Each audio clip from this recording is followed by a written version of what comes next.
Hello, everyone, and welcome to the Even Stevens Ranked podcast, the podcast for all things Even Stevens. I'm Brittany Butler.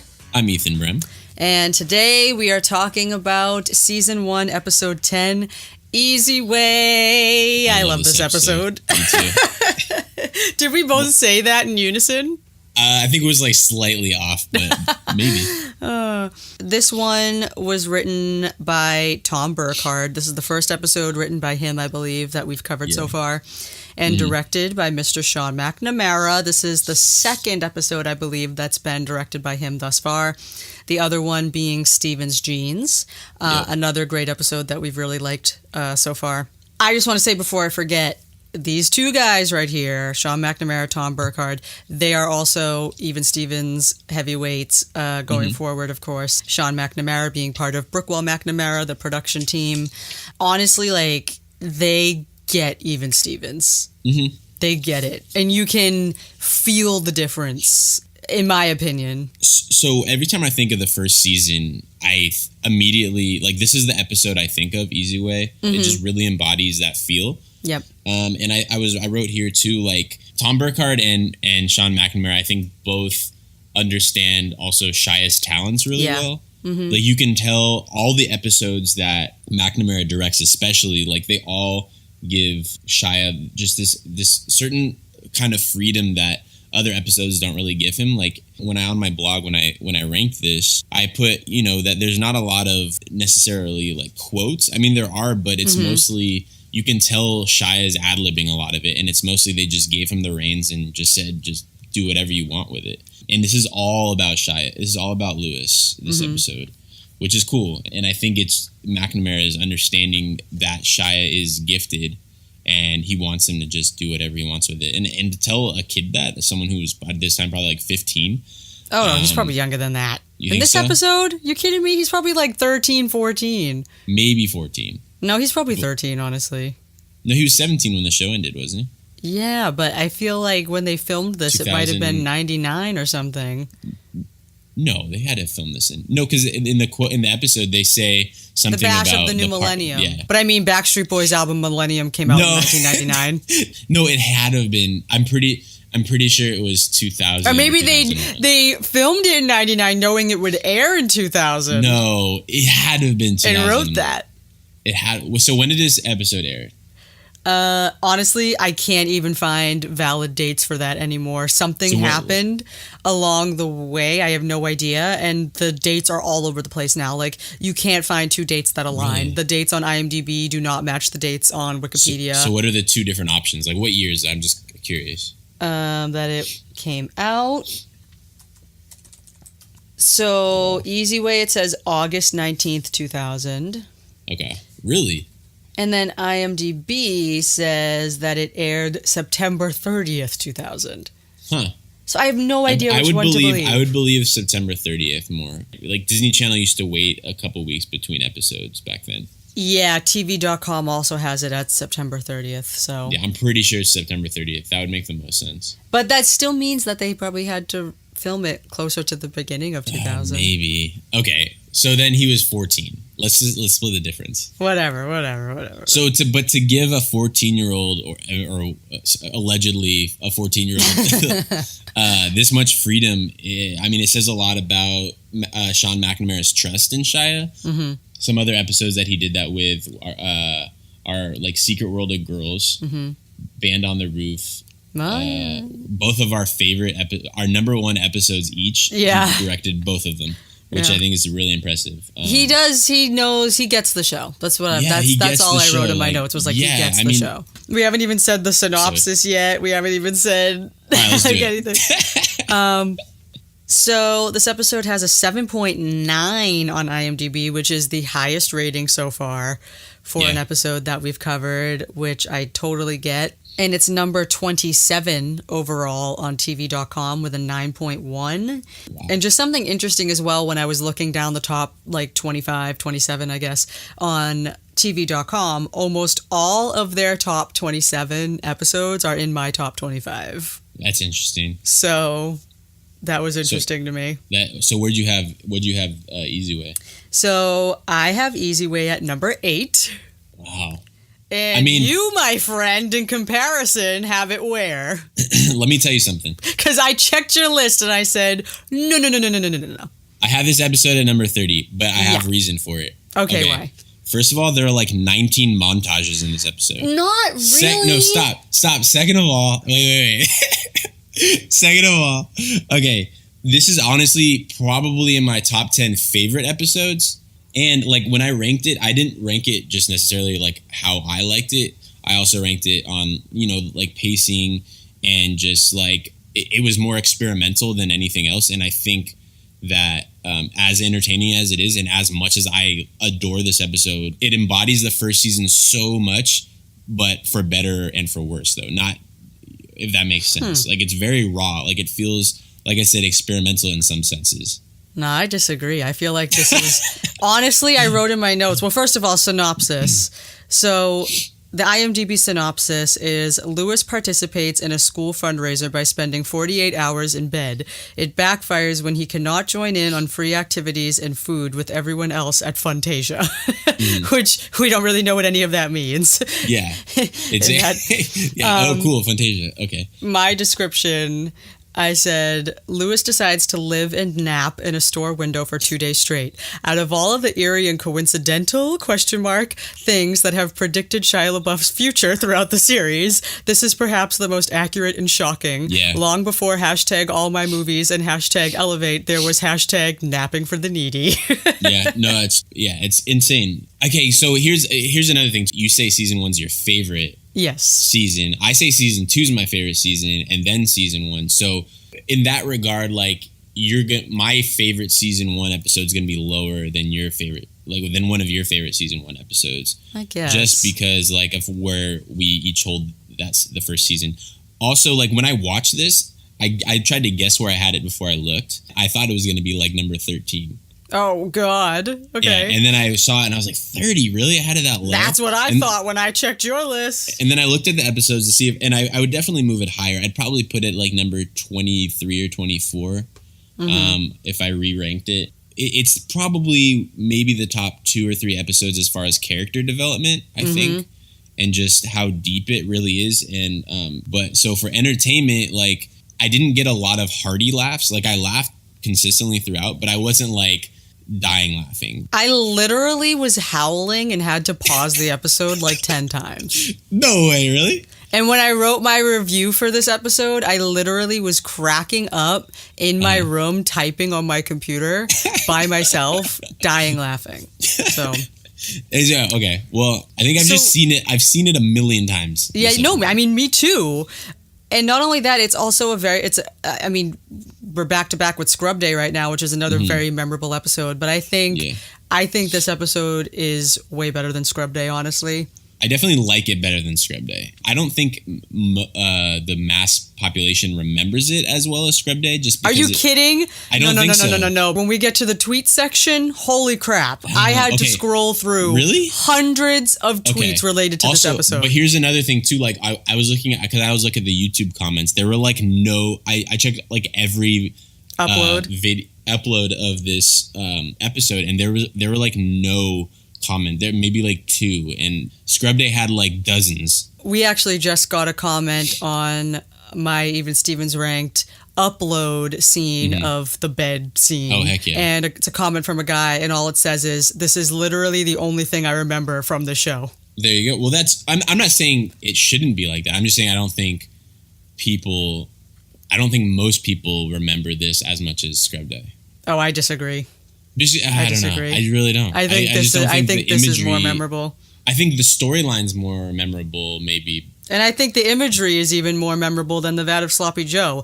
Crazy techno bed folding Shia LaBeouf up like a taco. How do you not remember that? Though. But that's it. Okay, like Scrub Day, you have him in the football helmet, him dressed as the woman, him in the vending machines. But the Pluto coat, the Sloppy Joe thing, just the Scrub Day poster, the shirts. Like, I just think as a whole, I think more people remember it than this episode. I like this episode better than Scrub Day, even though I think Scrub Day is a better episode. I disagree. But anyway... But that's the fun of it, is that we disagree. This would be boring if we agreed on everything. My general thoughts, quickly before we dive into the plot points. We've been taking a long time on our introduction. But yeah, I had a lot of notes on this one. Oh my gosh, I have so many notes. So my general, I said, this might be one of the funniest episodes in the entire series. This is sort of peak Even Stevens in a lot of ways. Mm-hmm. I said it feels rooted in reality, but it's still off the wall in a lot of ways. Yeah. We have fantastic Lewis and Tawny content. It's really picking that up here. Shia is incredible. Everyone is on point across the board. We have Cynthia Mills, who's wonderful. Oh, freaking love Cynthia Mills. This episode tells one storyline that flows and gets everyone involved. So we have the entire family. We have Ren, we have Lewis, we have Twitty, we have Tawny, we have the beginning of the Zach Estrada saga. We have all of this stuff. Cynthia Mills. The plot is hysterical and original. That's true. And I also said it feels like something Shia LaBeouf would actually do in real life. Yeah. I said that the humor is both subtle and overt, and physical, slapstick, and smart and sharp, all at the same time. 100%. I think there's great dialogue.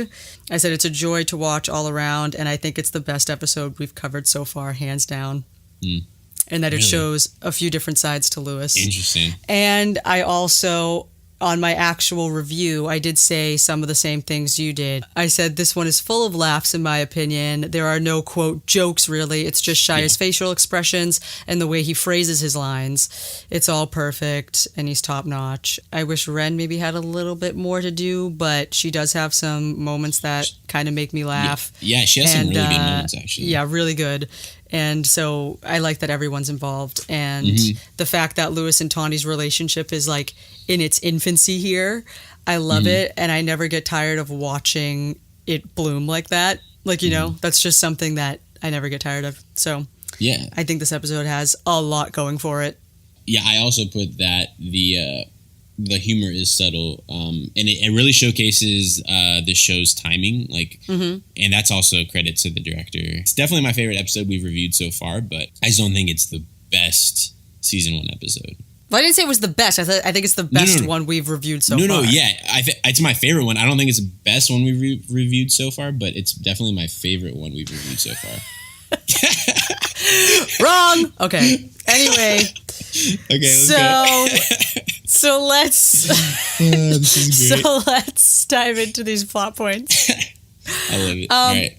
Okay, so it opens with Ren visiting Lewis's class to talk about the Beacon of Help fundraiser that, of course, she is coordinating. Like, here it goes. Like, Vice Principal Ren Stevens. Yeah, it's going full force now.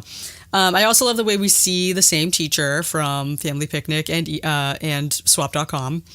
I knew we had seen him another time, but I didn't remember that it was this episode. Yeah, I didn't either, actually. I was like, oh yeah, he's in this episode. And I love his only line where he's like, I'm going to scarf a burrito back in 5. I'm like, what? He's going to go scarf a burrito down his throat and come back. Yeah. Okay. So Lewis is passed out cold in class with his head in his backpack on his desk when Ren is trying to talk. And so she goes over to wake him up, and she wakes him up from his ridiculous daydream of him like, it's awesome. like surfing on such an obvious green screen. And I love obvious green screens on the show. Me too. Because it's great. It's ridiculous and it's wonderful. And he's eating a corn dog, which, by the way, this is the second mention of corn dogs so far on the show. And not the last one. No, not the last one. It's very weird. I always associated Disney Channel and stuff with corn dogs. I feel like I've heard it mentioned so much on this channel. And so Ren starts cawing in his ear.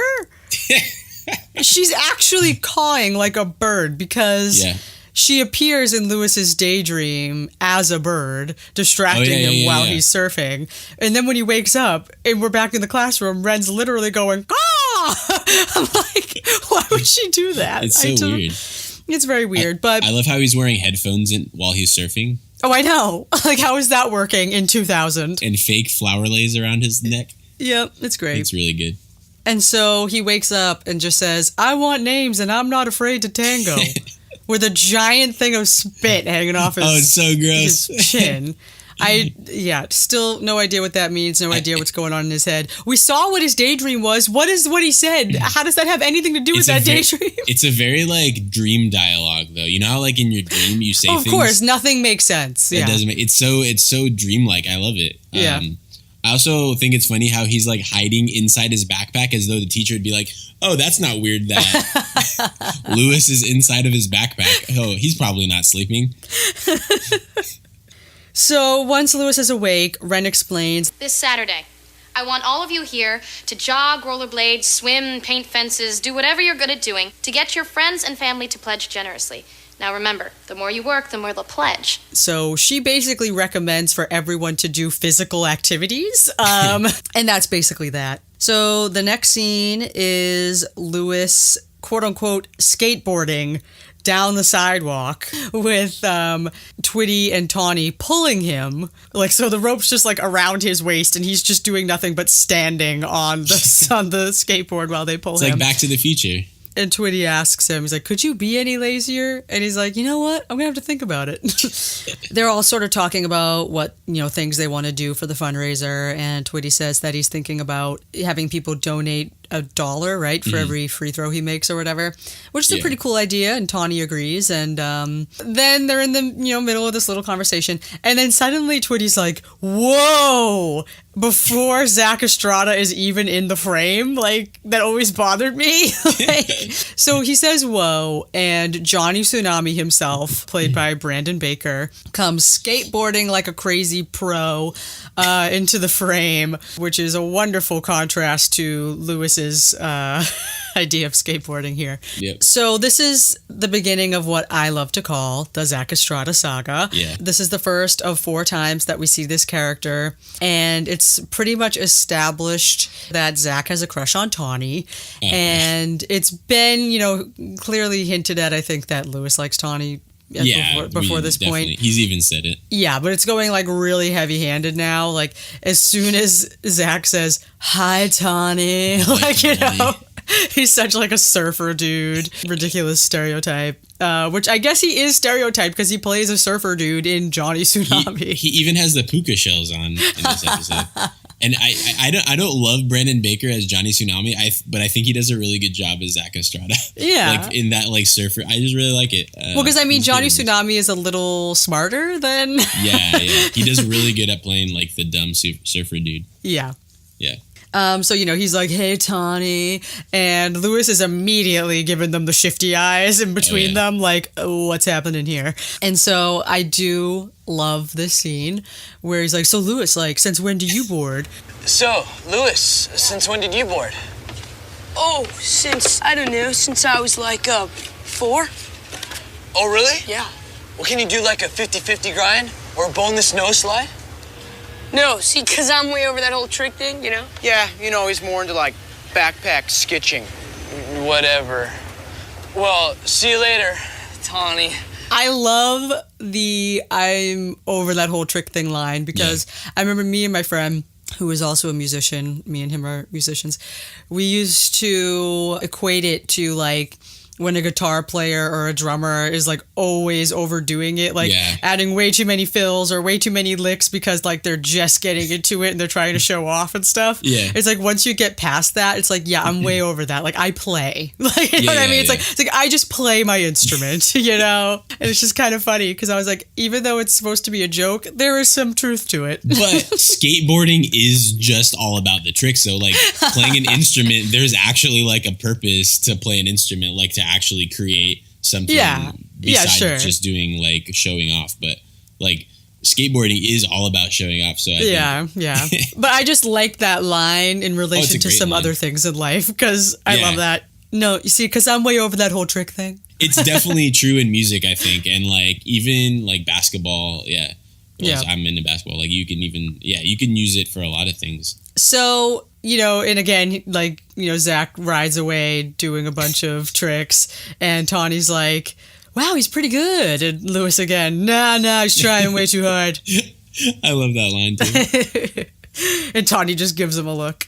So then our little gang of Lewis, Twitty, and Tawny, they pass a giant poster for Funtasia, virtual place. What is the what does the poster arcade. say? Yeah, it's just like a Dave and Buster's, it seems like. But the poster says Virtual Fun Center. And it says opening soon, video games, music, pizza, arcade. I'm definitely going to try to make a reproduction of this Fantasia poster. Hey, that's cool. And put it on Redbubble because I just love recreating anything ever that we see in this show's universe. And so they pass this poster and they're like, oh, Fantasia, not Fantasia Barrino, who won American Idol. No, Funtasia is going to be so awesome. Oh, no. And then Lewis and Tawny proceed to spiral into this virtual inside joke. I heard they have virtual bowling. I heard that when you have virtual bowling, you have to rent virtual bowling shoes. I hate that virtual nasty smell. It's almost like those virtual nachos. They make you virtually bloated. Do you guys virtually stop now? Can you explain this to me? What do you mean? I don't understand what's funny. Oh, it's so good. Okay, so it's kind of like dad jokes, though. So you like roll a ball with your hand. You just stand there and roll a ball, and then the ball on the screen moves to how you roll it with your hands. Huh. So you just stand there. So like that's the thing. Like you don't need shoes for it because you're just standing there. It's basically video game bowling. Yeah. You don't need bowling shoes. Well, I know. I mean, I get that, but I don't think it's that funny. Oh, it's great. But that's the thing. It's like their type of humor, though. It's like I do the virtual bowling shoes line literally every time anyone ever references virtual bowling. I'll say the thing about, but then you got to get virtual bowling shoes. And most of the time they greet me like Zach Estrada, like, yep. What? And it's like one of those things that's like the beauty of why I love this show as a kid, because it really helped establish my humor. Yeah, I don't know. I never liked that. Really? Because I was like, I don't think this is that funny. But I don't think it's supposed to be like laugh out loud. It's just supposed to be kind of like... I like the fact that it's something that Lewis and Tawny have between them. That's what I like about it. Yeah. And I don't think it's more so an inside joke. I think it's just to show that they both kind of appreciate this type of humor. I think I feel like Twitty in this scene where he's like, can you like virtually stop? Yeah. You gotta have a Twitty though. You gotta have a Twitty. Tawny proceeds to ask Lewis, so want to do something on Saturday? And Lewis immediately in his head goes to daydream of Lewis and Tawny together in like a horse and carriage, and she's feeding him spray cheese. It's like one of the 4 or 5 dream sequences we see in this episode. But what even? I never liked this either. I'm like, what is happening? Cheese-like product. Please fill her up. I'm like, what is happening? Oh my God. It's kind of a random little instance. It is random. Like I said, this episode encapsulates like the good and the bad from the first season. Yeah, I mean, I don't know, but I'm just like, that one little thing has always felt like really a little cringy to me. I'm like, what is this here for? What am I watching? But yeah, so Lewis snaps out of that daydream, and Tawny clarifies. She's like, hello, the fundraiser. What else would we be doing on Saturday? And he's like, oh, right. And she's like, so you want to wash cars? And this is one of my favorite lines in the whole episode when Lewis says, I don't know. Dirty cars, hot sun, harsh detergent on my delicate skin. And she says, forget it. He just puts up all these walls. Yeah, he comes up with every excuse in the book. Yeah. He says, you know what? No. The thing is, it's just I need to find something to take advantage of my special talents, which are sleeping, because he looks and sees this giant bed in the store window that is the CompuRest 3000. Yeah. 2001: A Space Odyssey music starts playing as he has this incredible realization, and he walks over to the store window just like, oh my God, practically drooling over this giant bed. He turns around to Twitty and Tawny and says, what if I found a way to help mankind without even getting out of my pajamas? And to that I say,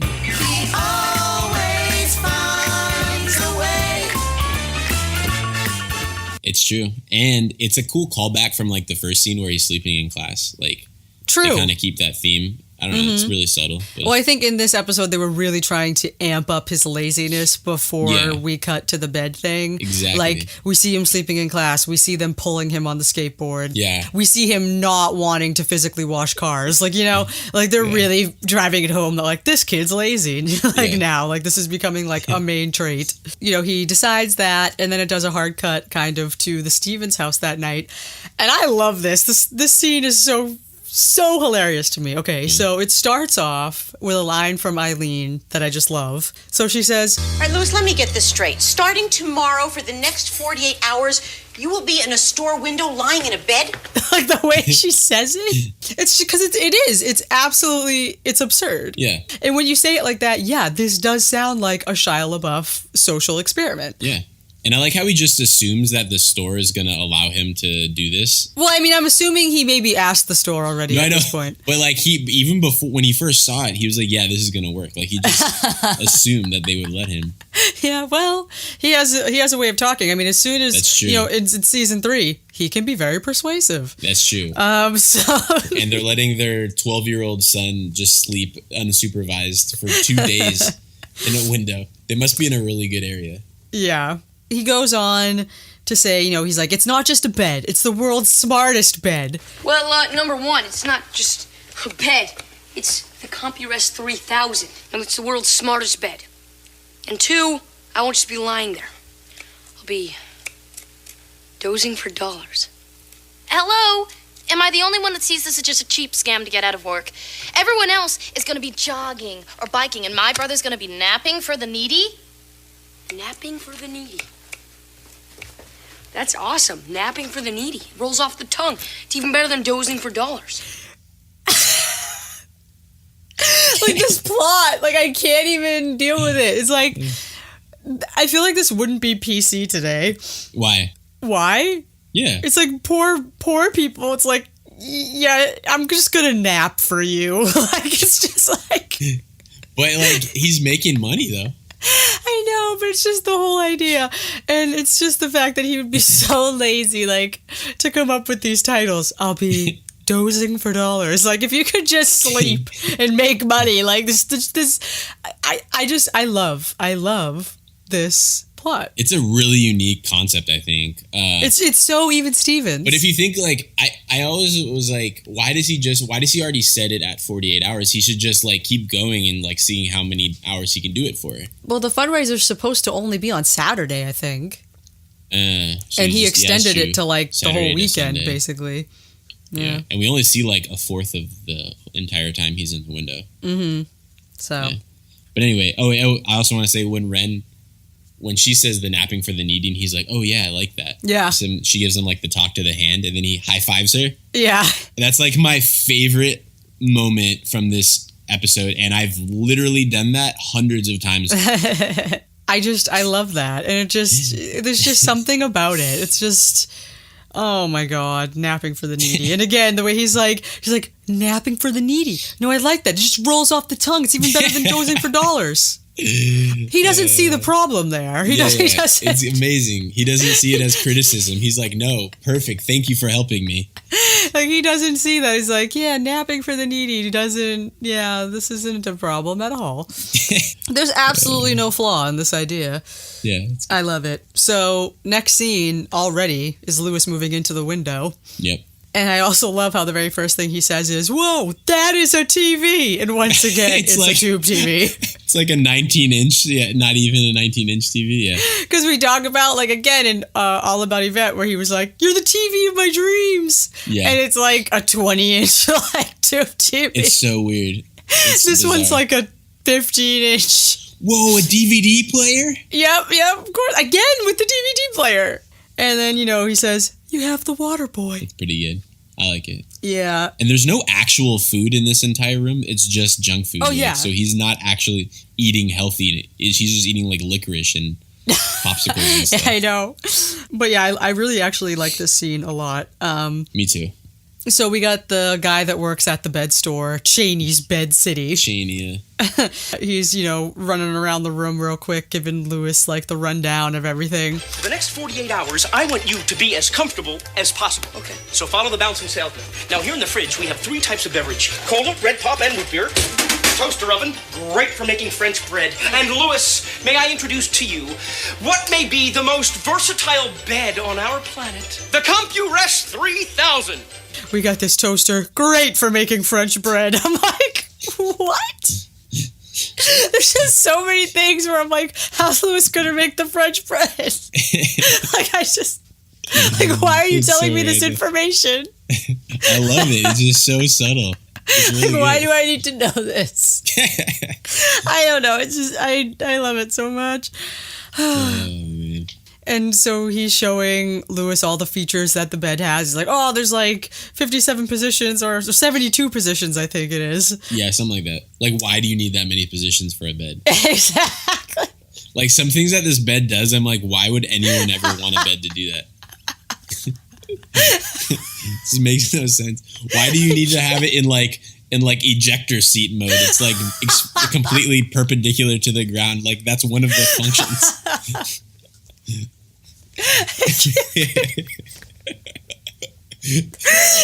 why this episode's so freaking funny. I have tears in my eyes. A bed does not need to fold in half in that position.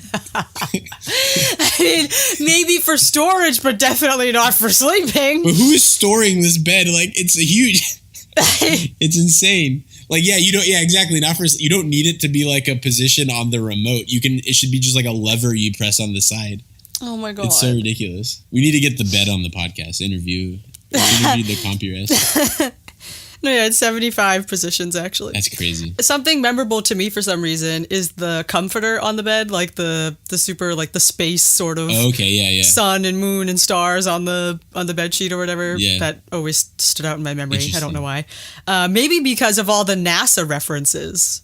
Oh, yeah, it's true. Yeah. There's the 2001 A Space Odyssey thing, which we're going to get to again in a minute. And then the store owner tells him, this bed was originally designed for NASA, but it couldn't fit in the shuttle. Yeah. One of my favorite lines here, before the guy starts talking about all the different positions, is when, again, this is subtle, and I love it, is when he goes and asks Lewis, Lou, can I ask you a personal question? And he's like, do you get enough circulation in your feet when you sleep? And Shia just does the... I could use more. It's I doubt he even knows what that means. He's like, all right, I'll see where this takes me. Maybe I'll get some pretty good circulation I didn't know I needed. I just love his thought process. It's wonderful. So and he's watching him play with all the positions okay. I'm liking this. He's so good. Oh man, it's so good. And then the guy that works there is everyone, because there's an intercom system, so Lewis can wear this little headset where he can talk to people through an intercom outside the window. So the guy says, step right up and see the amazing boy in the window. And I'm like, okay. It even says the amazing boy above his pledge sheet. It says the amazing boy presents. Yeah. He's a circus promoter or something. The amazing boy. Not even his name. It's just the amazing boy presents Napping for the Needy. Written on a cartoon pillow. Yeah. Oh, it's so good. He's in a bathrobe, and then he takes off the bathrobe to reveal his, pajamas and his dollar signs on his pajama pants. It's kind of in slow motion, right? So he takes off the bathroom, and everyone is just standing outside the window applauding. They're already applauding. He's doing nothing. It's so good. It's almost like satire of actual society, if you think about it. Oh yeah, that's another reason why I love this episode. It's how we're so engrossed in just ridiculous spectacles, people not even doing anything, the Kardashians, they do nothing, but we still praise these people. Yeah, it's just such a good satire, and something that we don't really see this show do ever again. It's really a smart episode, smart concept. Yeah, it's really good. I love it. I really love this episode so much. Yeah. Oh my God. So he's taking off his robe. He's fixing his hair a little bit, and everyone's just outside the window clapping, and he dramatically jumps up and then just collapses onto the bed in slow motion. And while this is happening, the 2001: A Space Odyssey music is playing once again, and they take it a step further by editing in Neil Armstrong's first words on the moon as Lewis lands on the bed.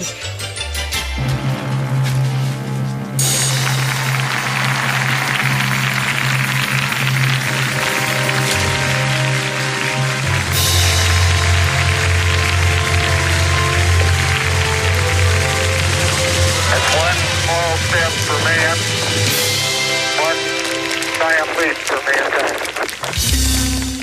I'm like, seriously, Perfect. like I will forever associate that recording and the 2001: Space Odyssey in my with head this. Together. Yeah. Together they just go well because of this episode. Yep. He just plops onto that bed and everyone is applauding so hard and like looking at everybody like, wow, did you see that? Whoa. The amazing boy. The amazing boy. The next thing that it cuts to is a montage of the fundraiser. But I love this montage. I think it's hilarious because it's basically, so it's a montage of everybody doing work at the fundraiser.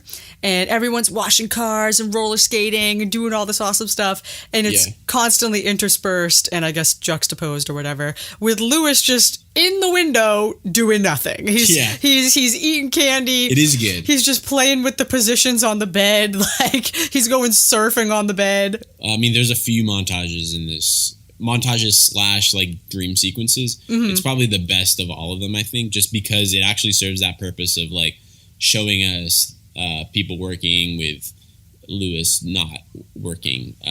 It's really good. And they show Lewis's pledge sheet. And I paused it to see if I can see like how much people were pledging. Oh my gosh, I didn't think to do that. Yeah, like you can barely read any of it, but somebody, it has like their name and then like how much they pledged. Somebody wrote 50 and then with a $sign at the beginning and a cent sign at the end of it. So we don't know if they're donating $50 an hour or 50 cents an hour. Oh, I see that. Yeah. Isn't that weird? $1.50. $50 cents. Yeah, that's it's just funny. How much do you think Lewis raised for this? I wonder. Probably like a few $100. Probably. The car washes were only $10 each. Huh. Lewis is actually making more money individually than each kid is making at the car wash. So he's actually doing a bigger part than he had the right idea. He's making more money. So Lewis still has this crowd standing outside the window cheering for his amazingness. It's so good. In awe of every little thing he does. And I love how now, like, the family is outside the window. Eileen is taking pictures through the window. And I love Tom Virtue, how extra he is with the... He waved to us! The amazing boy waved to us! That's my son in there, lounging like a champ. Hi, honey. We love you. I mean, just look at him lounging there. He makes it look so easy. And I love the guy in the bucket hat. And he's like, yes, I hate that guy. He's like, look at the amazing boy. He's doing tricks. He's like, he waved to us. The amazing boy waved to us. He's so good. I love that guy. He's like a microcosm of just society, like that commentary on just... Actually, yeah, that's what happens later in the scene. It's also with this guy. Yeah, it's a scene, yeah. Ren is having none of this. Yeah. And I love this, though, because she is everyone who can just see through the utter crap that we deal with in society. That we're talking about. Yeah, and she just can't understand the appeal and like why this is a thing. She's cynicism as embodied in a person. Yeah, she's cynicism in a way, but validated in this situation. I think she's like probably like how I like to say I am when people are like, oh, what's happening like with the Kardashians, like or whoever is not important really, but I mean none of it's really important in the grand scheme of things, but like. I mean, I'm kind of like notorious for not liking to watch the news because I think that it sensationalizes things. Yeah, exactly. And I think that in this moment, Ren is me because I'm like, yes, that's stupid. I mean, obviously, I mean, he's raising money, so it's a little bit different. But even though Lewis is doing it for a good cause, I mean, he's not. But in the end, but overall, he's raising money for the needy. But people don't care about that. They care about the spectacle of it, and that's just really cool. Even with Mr. Cheney, and he's like, "Oh, it's not about making money." Oh yeah, it is about making money. Come, our couches are half off. Like, and he's just, it's just so good. Like, man, it's really good. Yeah. But yeah, so everyone is literally praising Lewis for doing nothing, and Ren's like, he's lying in a bed. An untrained monkey could lie in a bed. Not like Lewis. Not like Lewis, Eileen says. And then I also love the way, she's taking these pictures and then she says, let's get this to Photomat. Because, back when you had to get photos developed. Yeah, it's so good. Ren is just like, what is happening? And then suddenly Channel 5 News comes. Let him through. Cynthia Mills. Yes, our this is our first appearance of news reporter Cynthia Mills. She's one of my favorite recurring characters, even though she's only in 3 episodes. No, but she's in the movie technically too. Oh yeah. But she's only in 3 episodes. But every one of the episodes she's in is like one of my favorite episodes. She's a perfect example of a character who's only in it. We were talking about this before. Who's only in like a couple episodes, but remember they feel them like they're in it. Yeah, more like Artie Ryan or even Zach Estrada. Maybe. Yeah. But it's just crazy. Yeah, she's so good. I love Cynthia Mills. And fun fact, she's kind of typecast, I guess, because in That's So Raven, she also played a news reporter. Oh, was she? Oh, that's cool. But yeah, so Cynthia Mills shows up. She is sprinting. She's the best. Oh, man, she is sprinting from the news truck to the shop window. She needs to get this story right now. Channel 5 News coming through. Excuse me. Pardon me, miss. Excuse me. Cynthia Mills here in front of Cheney's Bed City. Today, throughout Sacramento, kids are involved in fundraising events. But one special young man has captured our hearts, our imagination. I'm here to ask a few questions. He's capturing their imagination? what is there to imagine? Yeah. What are they imagining? It's so good.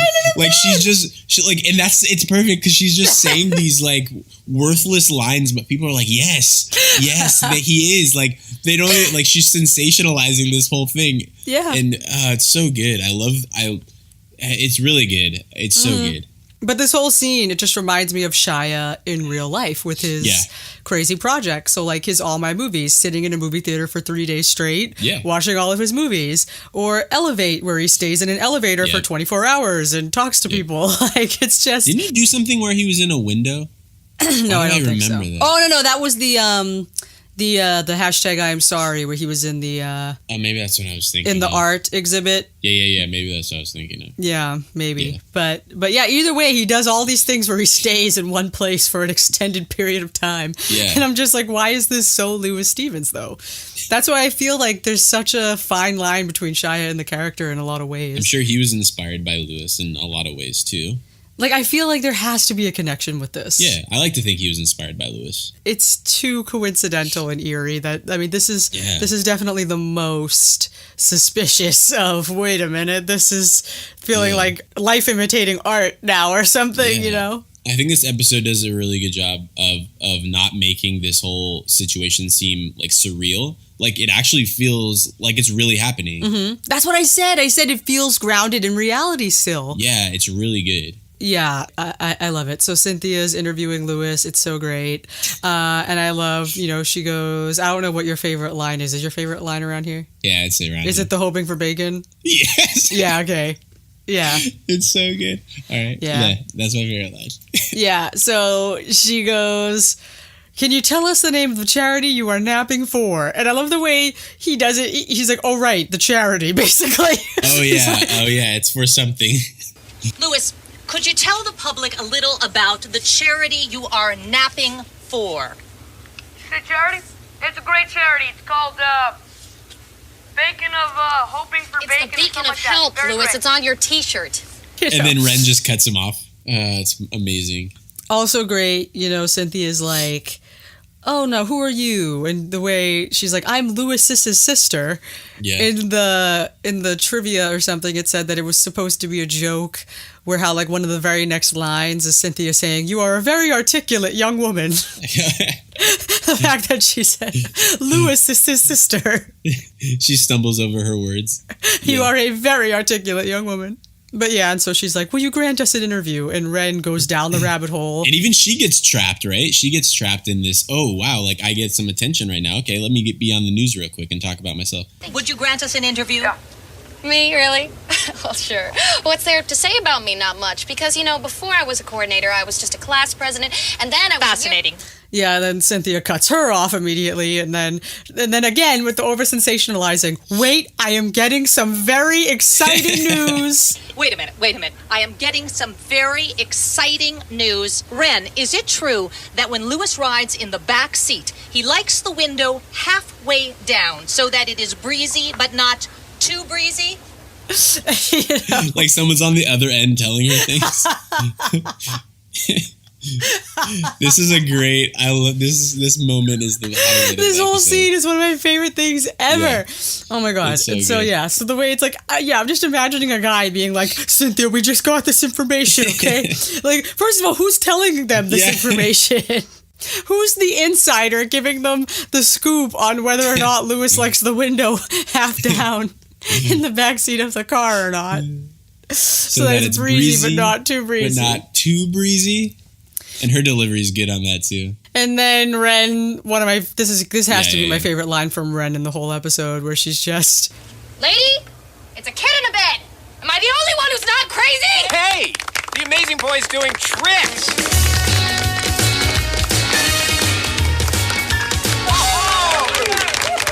She's had enough of this nonsense.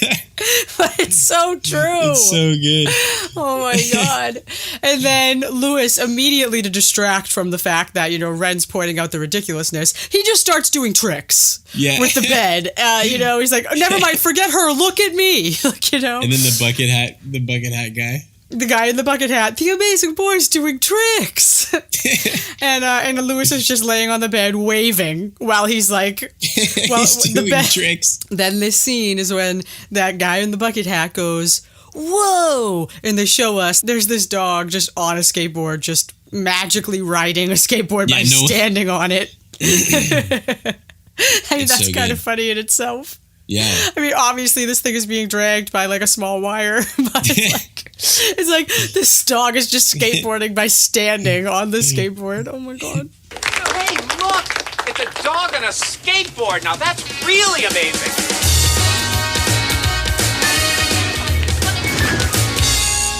Now that's really amazing. And all the people just shift their attention immediately to the next thing. It's commentary on our society. We're so... It's like something's more amazing than the next thing and the next thing and the next thing when they're all really not. Yeah. They're all really just flash in the pan things that don't matter. Like this dog on the skateboard, like Lewis would be the viral meme of the week. And then this dog on a skateboard would be the viral meme of the week that would be memed and stuff. And then we move on. It's even more relevant now. Yeah. And I can't remember if it was Matt Dearborn or Jim Wise. They brought up the movie I, Tonya. Mm-hmm. So I, Tonya is about Tonya Harding and the controversy when she, her opponent, Nancy Kerrigan, gets her knees bashed. Mm-hmm. But then like in the movie, she talks about how so quickly they seem to forget, and even though they spent all this time the media spent all this time ruining my life and giving me a bad name, they just as easily moved on to the next thing, who was O.J. Simpson, which happened like the next month after the Tonya Harding debacle. Right. And it's really. But in history, we still talk about it now. Of course, yeah. Now we still talk about it, but in the moment, it's like the media spent all this time just like giving me a bad name, and then now they just forget about me, like I was never here, and it's like, oh yeah, it's convenient for you guys to talk about me when it helps you guys out, but I still have to live with the fact that you ruined my name. I mean, obviously here it's like a positive thing, but still, like it's interesting just how society just moves on to the next thing. The show, it was commenting on short attention spans and stuff. Yeah, it's brilliant. Before social media and everything would fry our brains. Yeah, it's really good. So like again with the show being ahead of its time. Mm-hmm. So next scene, Lewis basically finds out that Fantasia is doing a free preview opening early only for the people who did the fundraiser. You know, Twitty stops by and he's like, oh yeah, I'm on my way to Fantasia, free video games. Oh, I can't believe it. Like, they're doing a free preview for everyone that did the fundraiser. And Lewis is about to piece out of that window so fast. Yeah. He's like, oh, I'm so there. He's like, dude, like, aren't you supposed to stay in this window for 48 hours?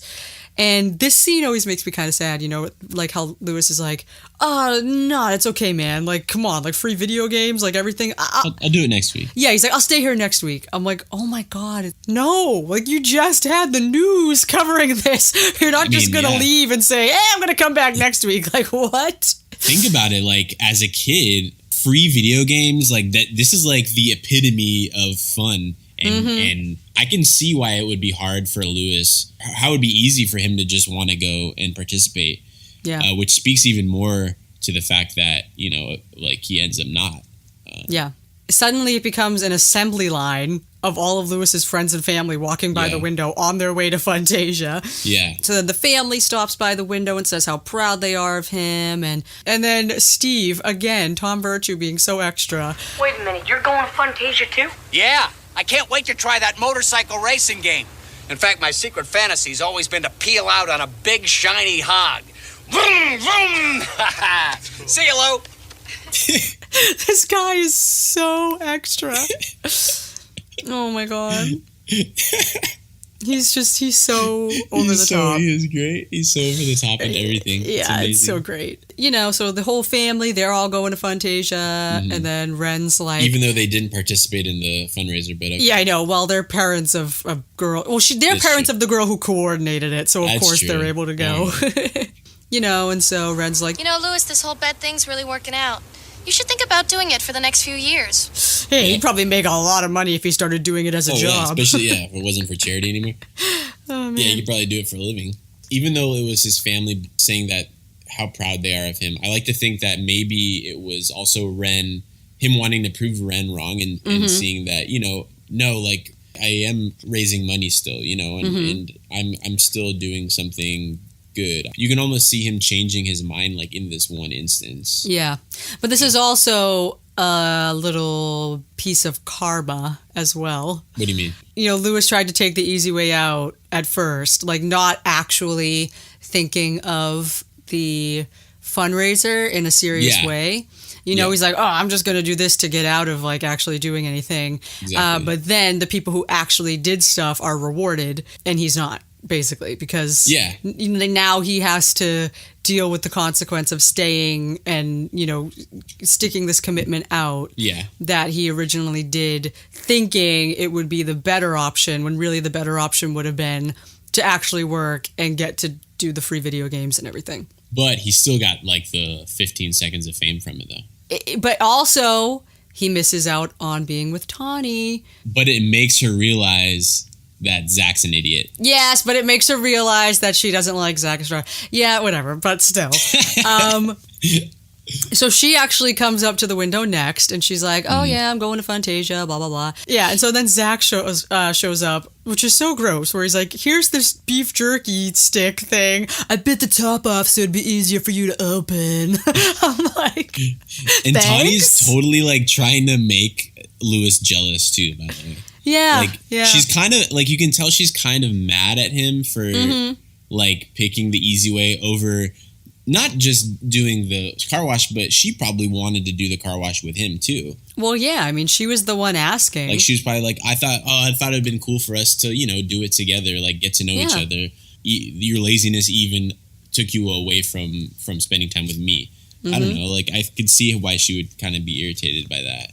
No, and you get that totally when she's about to go off with Zach to Fantasia, and she goes, oh, come on, Tawny, we better get to Fantasia. See you, Lewis. Have a nice nap. Yeah. Because she's like, you're ridiculous. Yeah. You're literally just going to spend the rest of your weekend napping. Yeah. Zach also says that he saw a dog on roller skates, But the dog was on a skateboard. Yes, that always bothers me. Yeah. I love that too, the way Lewis is trying to one-up Zach in this situation. Yeah. Oh, so before this, we get another dream sequence, right? So it's when Tawny's like, oh yeah, I'm going to Fantasia because, we did the car wash today. Oh, hey, Tawny. Let me guess, you're on your way to Fantasia, right? Yeah, I'm not really into video games, but after washing cars all day, I sure could use one of those free Sundays. Free Sundays? So I was washing cars. Not bad, actually. Zach helped me. Zach? So you spent the whole day with Zach? Yeah. We ended up having a cool time together.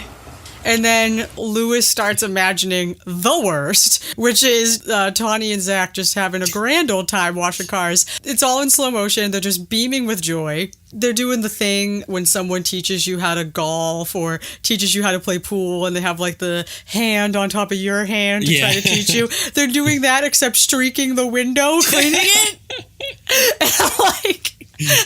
They're really trying to make washing cars be romantic in this way, and they're just smiling so cheesily. And I'm like, I've never seen two people so happy washing a car. Yeah, it's really good. And then again, Lewis imagines them skateboarding. There's so much skateboarding in this episode. Yeah. So he imagines the two of them skateboarding together on one skateboard with Zach's arms around Tawny's waist.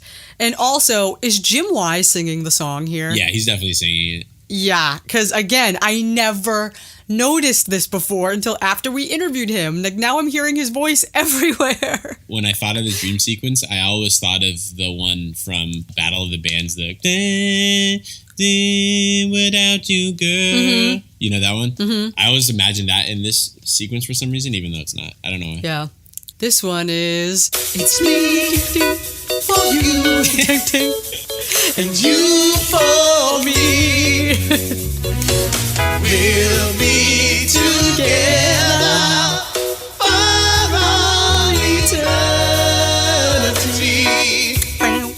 So good. Yeah. I love the little songs that they write for this. The jingles. It's so good. It's so They're good. Great. Oh man, yeah, that definitely sounds like Jim. And again, it was like, I didn't notice it until he hit like the last note, and then I was like, whoa, wait, that sounded like him. So yeah, because he did mention how he did like a lot of incidental music for the show, which is stuff like this. It's definitely Jim Wise, I think. Mm-hmm. Oh no, yeah, but we were saying when Zach comes over with like the beef jerky and everything, and he's like, "So, Lewis, did Tawny tell you we washed 25 cars today?" Oh, no, she didn't. Did you happen to catch the 6 o'clock news? Oh, actually I did. They had this roller skating dog on and he totally rocked. Whatever, as if like, again with like I said, like we're trying to one up him. And then Zach obviously is like, oh yeah, I did. They had this roller skating dog on. It was he totally rocked. I'm like, it was on a skateboard. Like I don't know why that was written in there. You could definitely tell that they filmed that scene before they filmed like the skateboarding scenes probably. Yeah, but then they should have been like, let's give the dog roller skates somehow. I don't know. Maybe they tried and it was, that'd be super hard. Yeah, putting roller skates on 4 legs, yeah. But anyway, so the 25 cars, if the car wash is $10 a car, then Tawny and Zach are each making $125. Like Lewis is definitely making more than $125. I don't know. I think he made the better choice. No, it is true. So basically that's the end of that. Yeah, and then Lewis has to watch Tawny and Zach walk off to Fantasia. So then, it cuts to like, I guess a tiny montage of just like people having fun at Fantasia. Oh man, I have so many issues with this. First of all, Fantasia is literally just an arcade. Yeah. Why are they branding themselves as Virtual Fun Center? It's literally just nothing but basic arcade games. There's that one where like Ren is like virtual karate kicking or something. Yeah, and it's like fast motion and she's just doing all these punches and kicks in this room. Yeah. Yeah, I don't know what that is. I don't know. Interesting. But I don't know. The way they play these games, like they're not even playing any of the games properly. Like they're doing Dance Dance Revolution and they're not even facing the screen. And the game mode isn't even set up. And it's annoying. But it's funny because it's like they're acting like this is so much fun.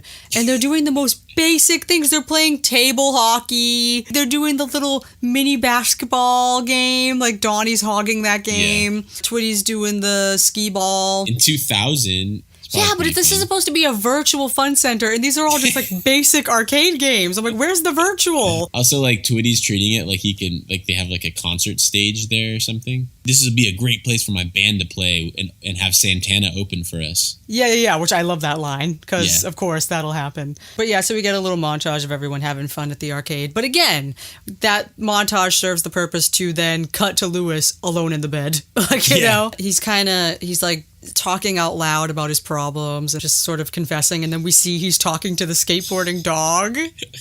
I really shouldn't be talking to you about my problems. It's just that everyone's at Fantasia and I'm stuck here in a glass box. I can't believe Tony's with Zach. I've seen a guy in gym class. Thinks he's a big shot because he showers and wears deodorant. Tony's so cool. But sometimes I wonder if she really gets me. You get me, right? Hey! I'm talking to you! I'm talking to you! I'm like, why? And then the dog just skateboards away, like... And again, the skateboard just moves. Yeah, I know. Totally, like, probably just someone pushed it off screen or something. Lewis says, like, I'm talking to you. Is that from a movie? I feel like that has to be a quote. It's from Midnight Cowboy where he says, I'm walking here. I knew it had to be from a movie because I always thought of you talking to me. Oh yeah, from Taxi Driver. Yeah, when I heard that, but I didn't. But I didn't think that was it. But it was just the fact that he was saying talking. I made that. Yeah, connection. They kind of fused them together a little bit. Yeah. Yeah. So he's yelling that to the dog. Then he just sort of sits down on the bed and turns on the wonderful tube TV that has a superimposed footage, which I love that.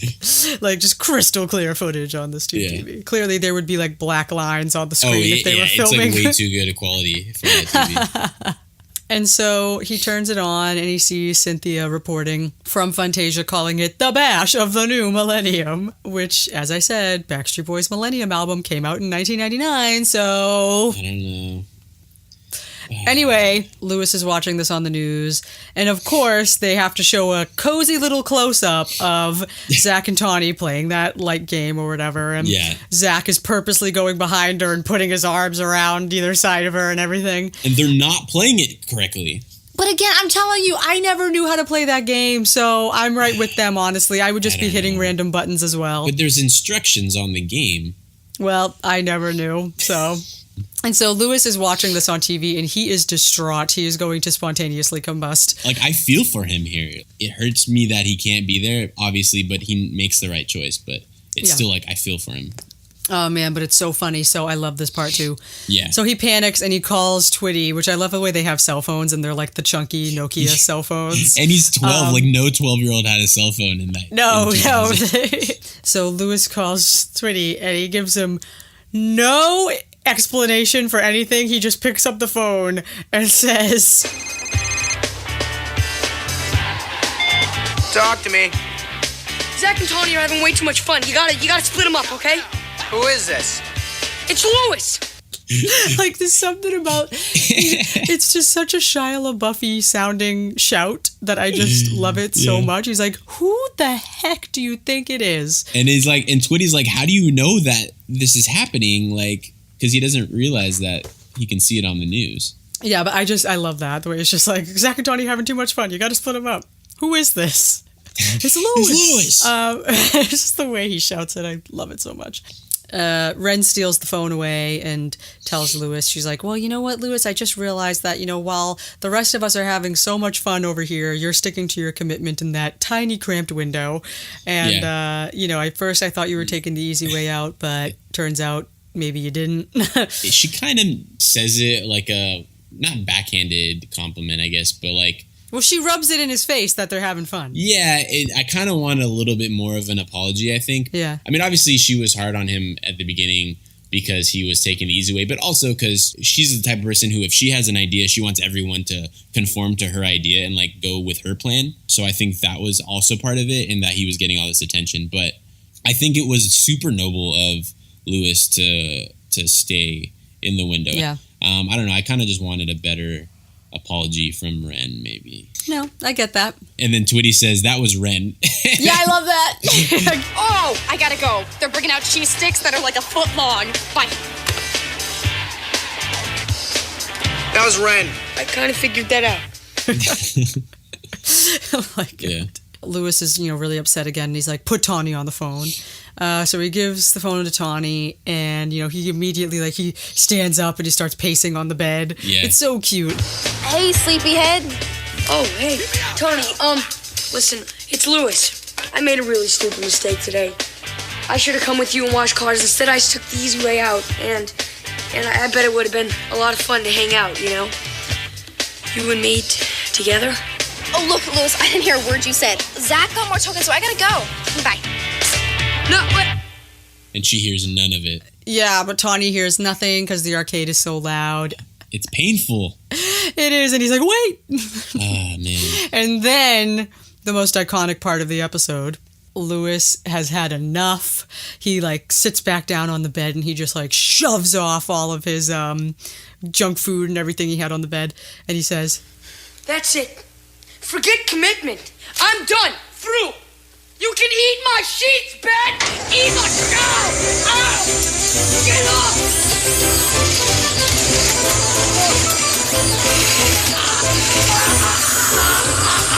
Eat my sheets. Eat my sheets. Yeah, so he yells at the bed. He slaps the bed, and then the bed just starts moving, and it's it's flopping him all over the place. And it's funny because you can see Shia forcing himself to flop. Yeah. Which just makes it even better. Yeah, he kind of flails. The bed didn't move nearly enough to push him that much, but he just does it. He just surrenders to the bed. I know. The thing about this scene that always kills me is the fact that just get off the bed. He doesn't have to stay in the bed literally. He just has to stay in his pajamas and not go anywhere. Just in the room.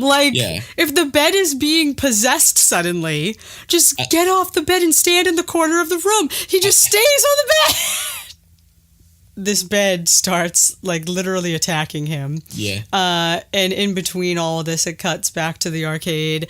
We see Tawny and Zach playing Dance Dance Revolution or whatever, and you said, they're not even looking at the screen. Yes. But the thing that stands out to me here is Zach Estrada's giant Y2K parachute UFO swishy pants. Yeah, those are great. I love it. They're hideous. I can't deal with these pants. They look absolutely ridiculous. Oh, it looks like he's genuinely wearing a parachute. It's absolutely insane. Yeah. And they're bright orange on top of that. Yeah. The early 2000s. I want a pair of those pants. So basically Twitty takes what Lewis said and tries to split Tawny and Zach up. He goes and tells Zach, Hey, they just announced that you want a raffle in the parking lot.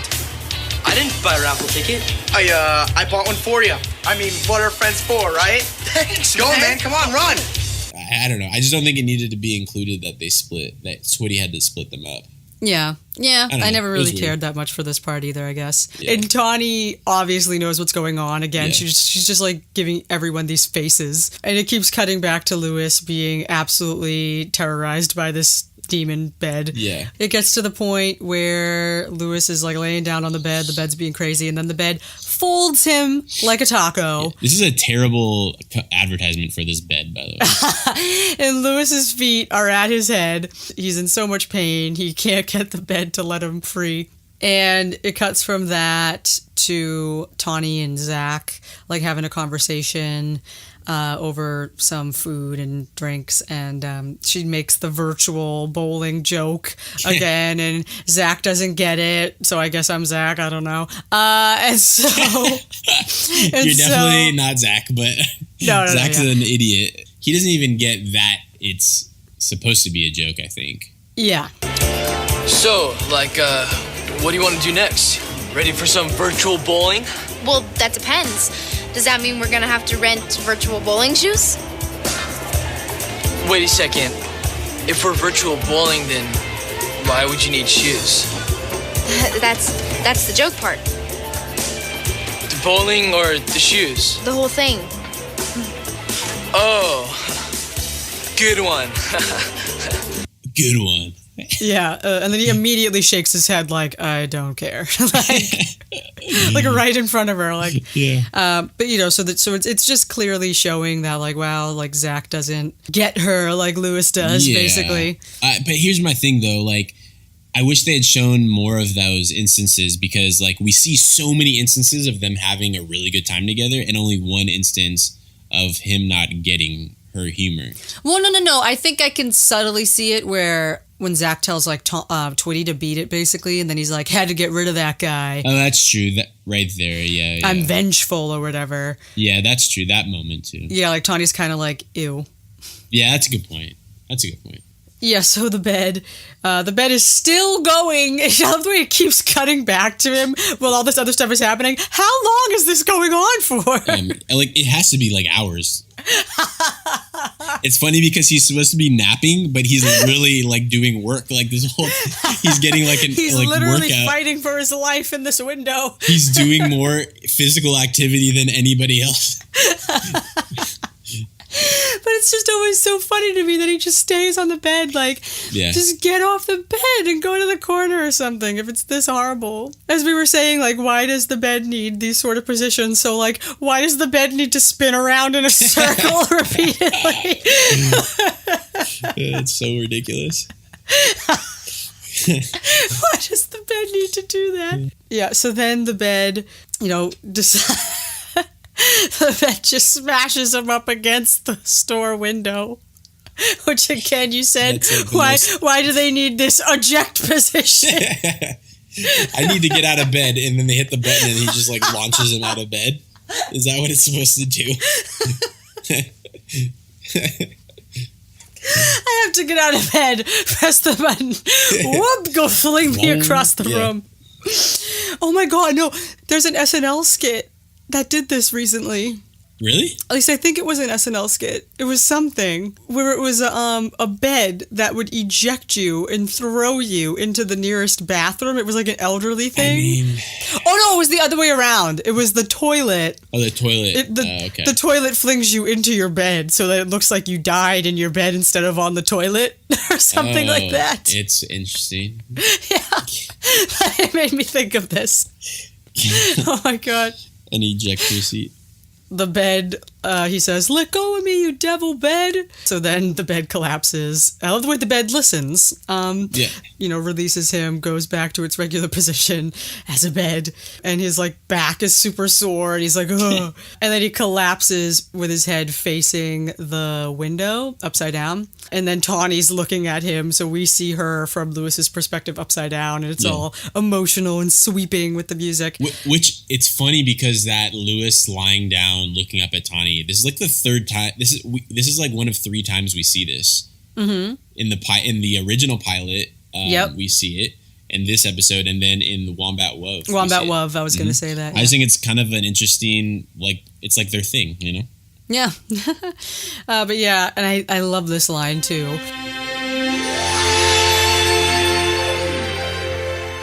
Are you okay? I can hear you screaming through the intercom. What are you doing here? Oh, just thought I'd come out and watch a little mattress rodeo. Yeah, no, but I love to imagine just somebody walking down the street and hearing screaming coming from an intercom. Wow, you devil bad! Like, where's that coming from? The way he was screaming too, just like like the Shia LaBeouf scream.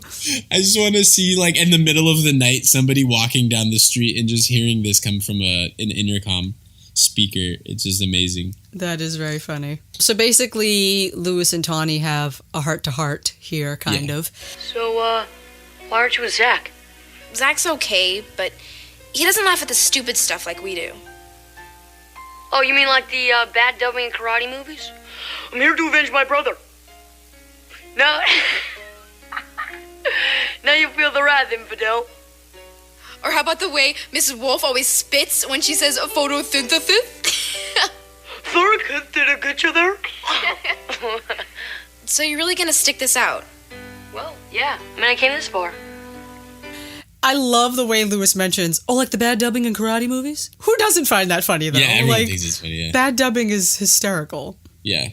I almost think that they could have just not shown examples and just like we would have understood. Like I like the bad dubbing one, but then the second one was always cringy to me. Like the way Margot delivers it doesn't feel natural. Like when she's like, or the way Mrs. Whatever always spits when she says photosynthesis. I'm like, really? That felt way too written. And I was gonna say this episode does a really good job of not feeling like that. That's probably the only moment that feels like it's written, and luckily it's like towards the very end. But yeah. I mean, her saying, he doesn't get our humor, that's fine. But then, like, they don't need the examples, I don't think. Yeah, no. But I mean, it's kind of cute, but... Yeah, it's cute, but yeah, it's just, yeah.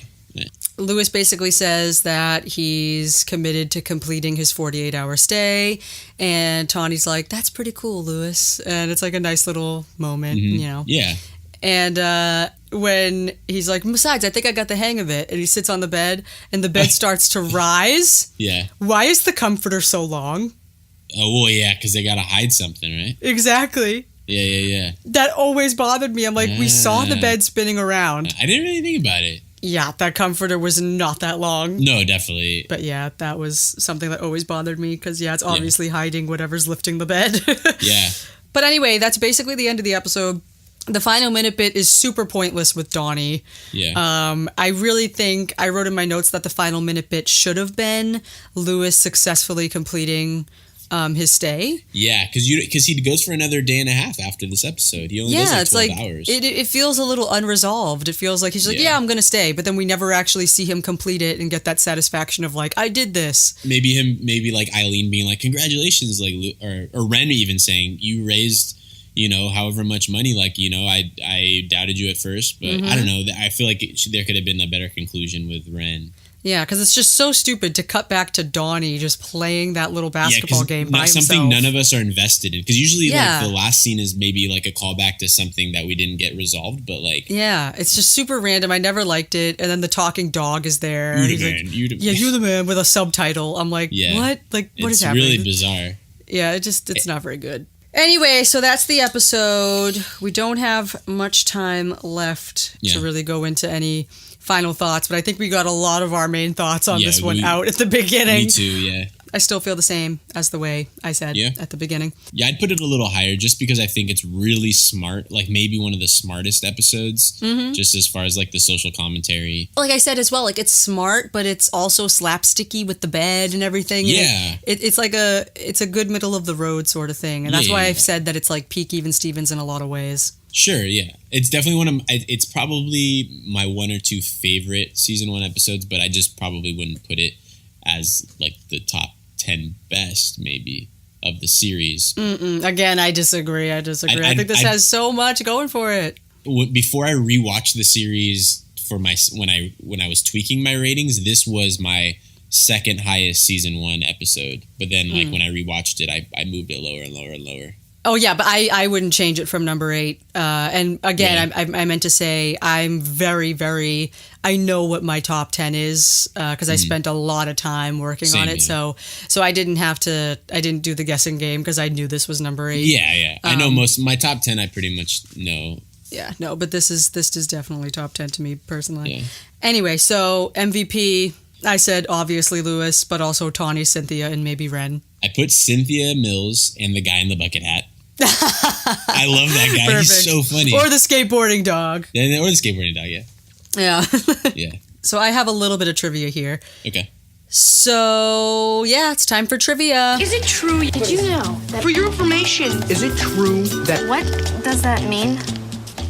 When Lewis is pinned against the window and the bed collapses back to its original state, you can clearly see 2 men on either side of the frame pulling the bed down. Really?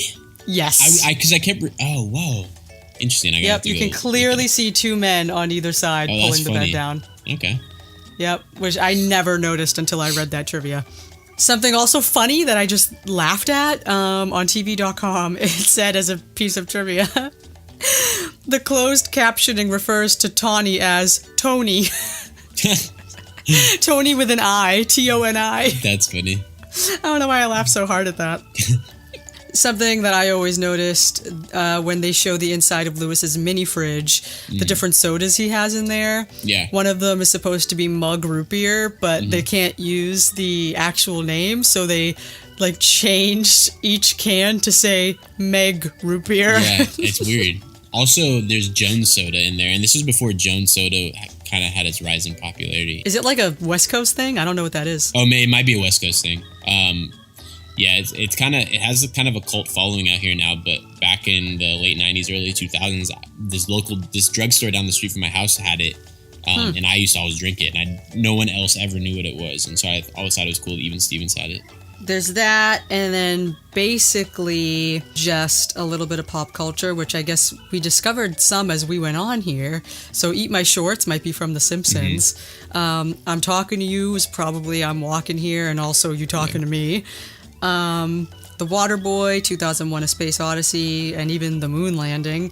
Santana, and then also with the You the Man and Who the Man. Is that from Do the Right Thing? Or was it from something else before that? It probably was from something before that, but I can't That's remember. what I thought. It's in a Spike Lee movie. I can't remember which one, though. Well, yeah, I think that's Do the Right Thing. Is that the one? Okay. Yeah. And it's from 1989, so... Yeah. Wait, I have another pop culture thing. Okay, go ahead. So on YouTube, I was looking at the comments, and there were like 2 comments, and one of them just said Toy Story. And I was like, Toy Story? What? I don't get it. And I don't know if you get it, but the more I thought about it, I realized why they just said Toy Story is because in the room that Lewis is in, there's that little sky light in the back. It's like that cylindrical lamp, and it has like the lampshade has like clouds on it. Oh, that so like Andy's bedroom. And I think that's why they said that. I don't know. It's kind of. I'm sure it's not like. Or they're just completely random and they have no idea what they're talking about. I love that though. Toy Story. Toy Story. That's all he said. I was like, that's what you got from this? But, yeah. Okay. So my favorite segment, and boy, was it a journey for this episode. It's time for tweets.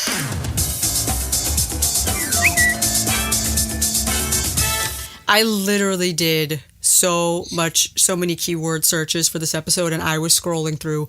It had to have been hundreds of tweets related to this episode. So that's what I'm telling you. I couldn't find that many about Scrub Day. I really couldn't. But this one, it was like never ending. So there are 3 that I included in my review that I just love. So this first one is from Jeremy Bloom. This is from 2015. He says, remember that Even Stevens episode where Shia LaBeouf laid in bed all day for charity? How can I do that? I'm feeling philanthropic. That's good. Next one is from Quentin LaFoe, and he said, my newest venture into charity is going to be napping for the needy. And then my favorite from Anakin, she says, remember that Even Stevens episode where Lewis stayed in bed all day for charity? I'm doing that today, except not for charity. I was waiting for it. That's a good one. Except not for charity. The show, it almost seems ahead of its time in the sense that, like, we're this lazy internet generation and we embrace being lazy. And these people are now using this as, like, a joke, the sort of thing of, like, yeah, I'm lazy sort of thing. Stephen Atong on Twitter, I love this. He quoted a tweet, and the tweet said, what is the single best episode of television you've ever watched? And you're supposed to quote it with your answer. Yeah. And he quoted it, this is in 2018. He says, I'm saying this with a completely straight face. There was an episode of Even Stevens where Shia LaBeouf was in a foldable bed and had his ankles by his ears. That's it. And he says season 1, episode 10. I noticed in a lot of tweets, people were confusing a lot of episodes for each other. So as an example, there's a tweet that says, currently reenacting the episode of Even Stevens where Lewis stays in bed all week to win a churro machine. Huh, interesting. So they're like getting everything confused. Get a job, yeah, that's interesting. Another one, that episode of Even Stevens when all he has to do is stay in a room with a bed and pizza. There was no pizza. No pizza, yeah. And I also love this one from Emma. It says, remember that episode of Even Stevens when Lewis gets praised by the whole town for never leaving that bed? just that bed. again, like someone, whenever I see people saying that they want to stay in bed all day, it makes me think of that Even Stevens episode where Lewis does it for money. Yeah. Like, it just seems like a lot of people remember it. And remember we talked about our pet peeves of people calling the show Even Steven or calling Lewis Steven? Yeah. I saw a million of these tweets, so here's one. I remember the episode of Even Stevens when Steven was stuck in that glass room for a long time. Okay. Do you think there's just more than one Steven? Why would Steven be pluralized? I don't know. It really gets on my last nerve. And then there's another one where they were like, remember that episode of Even Steven when he had to do this? And I'm like, because Even Steven is Steven. He thinks he's referring to Steven. It drives me insane. So those were some tweets. I had a good time searching for these. It was never ending. There's so many more I could have read. Yeah. Honestly. So wrapping it up real quick. Best quote. You already said that yours was the Hoping for Bacon. Hoping for Bacon. It's a great charity. Hoping for Bacon. So my favorite quote is also from that scene. I didn't say it, but yeah. So, and I'm not going to put in a clip because it's not very audible. It's when Cynthia asks Lewis, she says, How did you come up with the idea to live and sleep in a window for 2 days? And he says, I'd like to tell you that it came to me in a dream I had, but, that would give this whole thing a false magical quality. like there's something about that line. He's just embracing this. I mean, that's an amazing scene. It's actually like, we've never had the same favorite quote, but we've had like it in the same scene a couple times. Yes, a few times, quite a few times, I think, actually, yeah. Very interesting. But I definitely guessed what yours was, though. Oh, yeah. I love that one. What did you think mine was going to be? I thought, you know what? I don't know. I thought maybe it would be when he was like, he's trying way too hard. That one, I thought. No. But I did like the other line from that scene, though. So. Oh, yeah. With I'm over that whole trick thing. Yeah, I'm over that whole trick thing, yeah. So, yeah. So you were close. You were close. That was good. Anyway, yeah. So that's the episode. There is... On our Redbubble shop, there is The Amazing Boy Presents Napping for the Needy, Pledge Your Dollars and Sign Up art that I did, but I added Lewis Stevens, The Amazing Boy. Okay. It would probably be better without Lewis Stevens, but just for the sake of the reference, it's kind of important. It would just be ridiculous to wear a shirt or something that just says The Amazing Boy. That would be an esoteric reference, by the way. That would, if I wore that and someone got that reference, I would be their best friend, I think. Oh yeah, and it's funny because the art is of the little cartoon pillow that says "Napping for the Needy" on it, and the amazing thing is that you can get that printed on a pillow. Oh, that's awesome! So go get a pillow printed on a pillow, people. Oh, that's meta right there. Napping for the Needy on a pillow, perfect. Yeah, so that's pretty much it for this episode. This was I was so looking forward to talking about this one just because it's so much fun to me. Yeah, I love it. Me too. Interesting that we kind of disagree on some stuff here. Like, this is the only time I actually really felt mad. Like, I really felt mad. Not the fact that I have influenza as, like, one of my last episodes. No, but that one I don't really care as much. Like, I can understand that, but this one, I'm like, I disagree. For the record, I always, forever I had this one as, like, my favorite season 1 episode, and it still might be. It's this one or a heck of a Hanukkah, but I love this episode. As far as like, I was trying to be more objective with my rankings than. No, but like, I was too with this one. I was like, this episode is freaking hilarious. Like, it is hilarious. And it's memorable, clearly, I guess, from these tweets. Yeah. I also like, my ratings also had to do with like how well it embodies the show, and this one's very different than a lot of the episodes, though. Really? Because I think this is like Even Stevens, man. It's season 1 Even Stevens, which is why it's like one of the highest season 1 episodes. Yeah, I don't know. But that's what I mean, though. Like, it feels the most Even Stevens, like, of each season. You know what I mean? Yeah. If that makes sense, like, when you think of Even Stevens, I would think of an episode like this. I think it's just because there are a lot of. I just think the issues just stood out a lot more. Well, that's that. So thank you guys for listening. Of course, all of our socials will be in the description of this podcast: Twitter, Instagram, Facebook, the website, and Redbubble, of course, now. And what else? I feel like there's something. Oh, yeah, that phone number as well. That phone number exists. You can call us and leave a message if you want. Yeah. Be nice to hear from you. I think that's all for today. Yeah. So thank you guys for listening. Thanks. We'll see you next time. See ya.